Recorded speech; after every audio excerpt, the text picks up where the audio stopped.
ମୁଁ ସ୍ମିତା ଆପଣ ସମସ୍ତଙ୍କୁ ସ୍ୱାଗତ କରୁଛି ଲର୍ନ ଇନ୍ ପାଇପଲାଇନ ଚ୍ୟାନେଲକୁ। ଏହି ଚ୍ୟାନେଲରେ ଆମେ ପାଞ୍ଚ ଧାଡିରେ ମହାପୁରୁଷଙ୍କ ଜୀବନୀ ବିଷୟରେ ଜାଣନ୍ତି। ଯେତେବେଳେ ପାଞ୍ଚ ଧାଡିରେ ଜାଣନ୍ତି ଅଧିକା ଜାଣିବାକୁ ଇଚ୍ଛା ହୁଏ। ଯଦି ଅଧିକା ଜାଣିବାକୁ ଇଚ୍ଛା ଅଛି କମେଣ୍ଟରେ ଜଣେଇବେ। ଆମେ କଣ କରିବା ନା 10 ଧାଡି 15 ଧାଡି ବା ଲମ୍ବା ଏସେ ମହାପୁରୁଷଙ୍କ ବିଷୟରେ ନେଇକି ଆସିବା।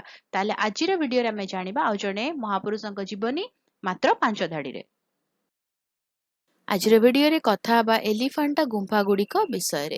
ଏଲିଫାଣ୍ଟା ଗୁମ୍ଫା ଗୁଡ଼ିକ ମୁମ୍ବାଇ ନିକଟସ୍ଥ ଏଲିଫାଣ୍ଟା ଦ୍ୱୀପରେ ଅବସ୍ଥିତ ପ୍ରାଚୀନ ପଥର କଟା ମନ୍ଦିର ଗୁଡ଼ିକର ଏକ ଗୋଷ୍ଠୀ। ଏହି ଗୁଡ଼ିକ ମୁଖ୍ୟତଃ ଭଗବାନ ଶିବଙ୍କୁ ସମର୍ପିତ। ସେମାନଙ୍କର ସୁନ୍ଦର ମୂର୍ତ୍ତି ପାଇଁ ପ୍ରସିଦ୍ଧ।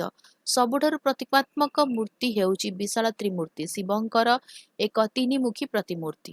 ଏହି ଗୁମ୍ଫା ଗୁଡ଼ିକ ପ୍ରାୟତଃ 5ମରୁ 7ମ ଶତାବ୍ଦୀ ମଧ୍ୟରେ ନିର୍ମିତ ହୋଇଥିଲା ଏବଂ ଏହା ଆଶ୍ଚର୍ଯ୍ୟଜନକ ଭାରତୀୟ ପଥର କଟା ସ୍ଥାପତ୍ୟ ପ୍ରଦର୍ଶନ କରେ।